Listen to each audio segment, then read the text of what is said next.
Ipinakita sa simula ng movie ang isang barbero na si Maharaja, at umiikot ang kanyang buhay sa kanyang pinakamamahal na anak na si Jyoti. Pagkatapos ay ipinakita ang isang nakaraan kung saan ay binibilan niya ng laruan si Jyoti sa tapat ng kanilang bahay. At habang tinatanong ang kanyang asawa kung anong laruan ang kanyang bibilin ay biglang sinuro ng isang truck ang kanilang bahay kaya't namatay ang kanyang asawa, at sa kasalukuyan ay namumuhay na lang silang dalawa ng kanyang anak na si Jyoti. At sa kanilang bahay ay makikita natin ang isang basurahan na ang pangalan ay Lakshmi, at nakakapagtakang itinuturing nila ito na parang isang tao na pinapaliguan araw-araw at dinadasalan, samantala ay mas nahilig si Jyoti sa sports kesa sa kanyang pag-aaral, kaya't lagi siyang napapagalitan ng kanyang mga teacher, ngunit paborito naman siya ng kanyang teacher sa sports na si Asifa. Isang araw ay ipinatawag ng principal ang mag-ama at galit na galit nitong pinagsabihan si Jyoti dahil sa nakitang alak sa kanyang bag. Sinabi ni Maharaja na hindi kayang gawin ng anak ko yan, ngunit pinagalitan at pinalayas pa din sila ng principal, at pagkatapos ay biglang dumating si Asifa kasama ang isang estudyante na may kagagawan at ipinakita nito ang ebidensya sa cellphone.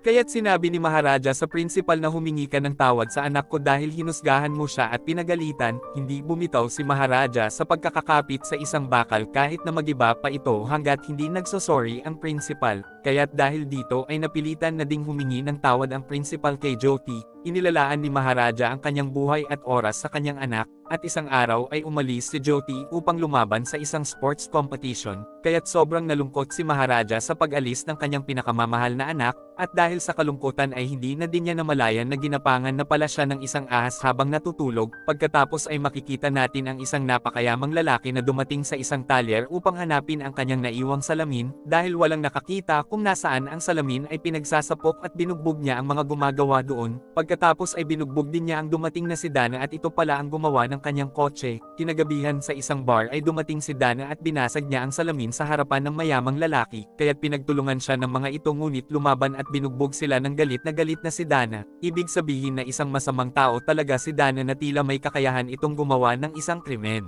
Samantala ay sugatang nagpunta si Maharaja sa police station upang i-report na ninakaw si Lakshmi, ngunit pinagtawanan siya at pinalayas ng pulis nang malaman nito na isa lang palang basurahan si Lakshmi. Ipinagpilitan pa din ni Maharaja na hanapin ng mga ito ang basurahan at kung hindi ay magsusumbong siya sa nakatataas. Kaya't lalong nagalit sa kanya ang pulis at pilit siyang pinalabas nito, ngunit kumapit na naman siya sa bakal kaya't nasira ang bakal at nagkaroon ng malaking kaguluhan doon. Pagkatapos ay makikita natin ang inspector na si Virad na may hawak sa isang lalaking magnanakaw. Ninakawan nito ang bahay ng isang RDO officer kaya't hinuli ito ni Virad, ngunit patago pala niyang pinalitan ng fake ang ninakaw na mga alahas upang makuha niya ang mga tunay na ginto. Pagkadating ni Virad sa station ay tinanong niya si Maharaja kung ano ang inirereklamo nito, kaya't sinabi ni Maharaja na ninakaw ng tatlong magnanakaw si Lakshmi at sinaktan nila ako, at nang malaman ni Virad na isang basurahan lang pala si Lakshmi kaya't agad niyang binigyan ng pera si Maharaja upang bumili na lang ito ng bagong basurahan.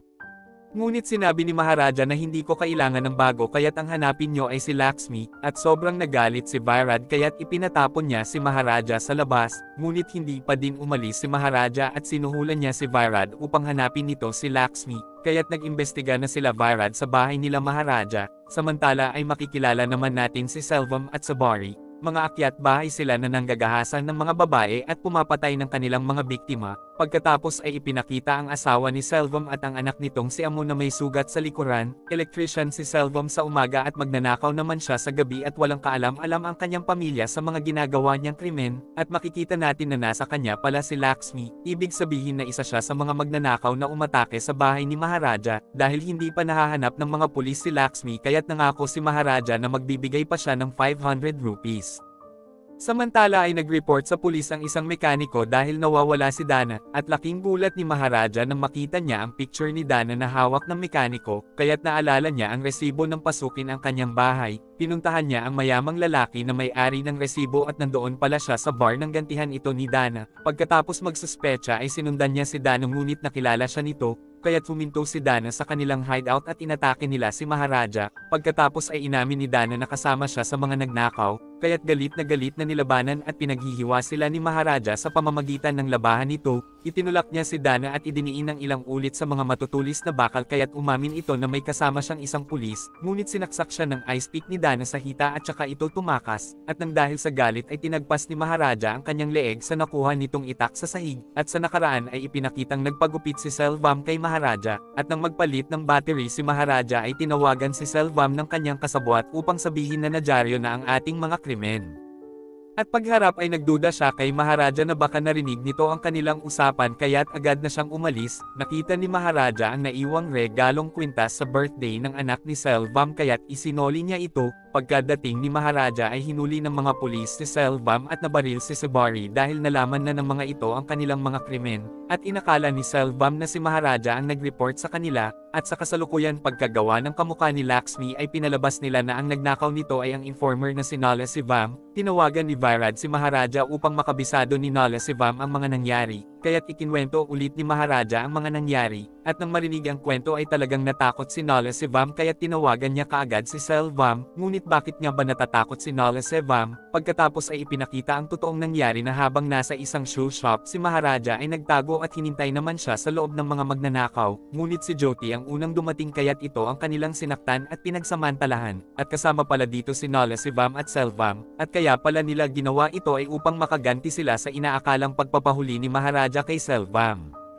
At pag-uwi ni Maharaja habang dala ang sapatos ay laking gulat niya nang makita niya ang kalunos-lunos na sinapit ng kanyang pinakamamahal na anak. Nasa kritikal na kondisyon si Jyoti kaya't dahil sa sobrang lungkot ay nag-iiyak at nagwala si Maharaja. Pagkatapos ay sinabi ni Jyoti na gusto kong makita at makausap kung sino ang may gawa sa akin nito, at sa kasalukuyan ay pinaulit ni Virad ang pangyayari sa harapan ni Maharaja, at nagduda si Maharaja nang emostra ni Nala Sivam na tila tinagpan niya ang bibig ni Jyoti. Kaya't naalala niya ang sinabi ng anak na may malaking peklat sa likod ang nagsamantala sa kanya, kaya't kunwari niyang inakap si Nala Sivam upang mahawakan niya ang peklat sa likod nito, kaya't nalaman niya na isa nga ito sa mga nagnakaw sa kanyang bahay. At nalaman pala ni Virad ang katotohanan sa kanilang pag-iimbestiga sa kaso ni Dana, kaya't sinabi niya kay Maharaja na ano ba ang gusto mong gawin sa kanya, ngunit sinabi ni Maharaja na paalisan na lang natin siya. Sinabi ni Virad na bakit hindi mo ba siya paparusahan kahit pinagsamantalahan niya ang anak mo. Pagkatapos ay ibinigay na ni Virad ang isang itak at inilak nila ang pinto, at nang tatakbo na si Nala Sivam ay binaunan niya ito sa ulo ng itak at pinatay, at nalaman na ni Maharaja na si Selvam ang ikatlong magnanakaw na nagtatago sa isang construction site.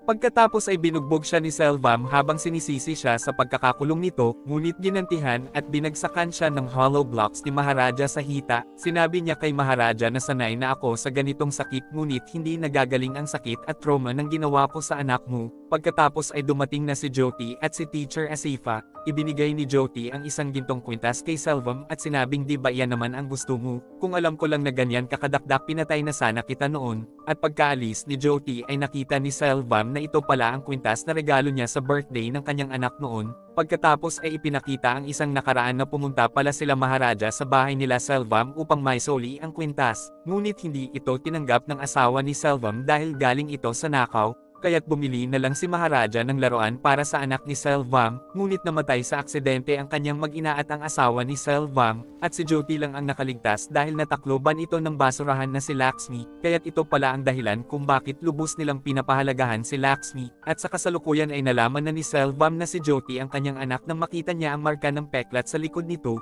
at dahil sa kanyang paghihiganti ay hindi niya alam na ang anak pala niya ang nagantihan niya, kaya't punong-puno ng pagsisisi si Selvam na humingi ng tawad kay Maharaja ngunit huli na ang lahat, at pagkatapos ay umalis na sila Maharaja at Jyoti, at dahil hindi na mapatawad ni Selvam ang kanyang sarili ay binawi na lang niya ang kanyang sariling buhay. At dito na po nagtatapos ang ating movie. Mag-subscribe ka na po Lods para sa magagandang mga movie na katulad nito. Maraming salamat po sa iyong panunood at pagsuporta. Ingat po palagi Lods. God bless.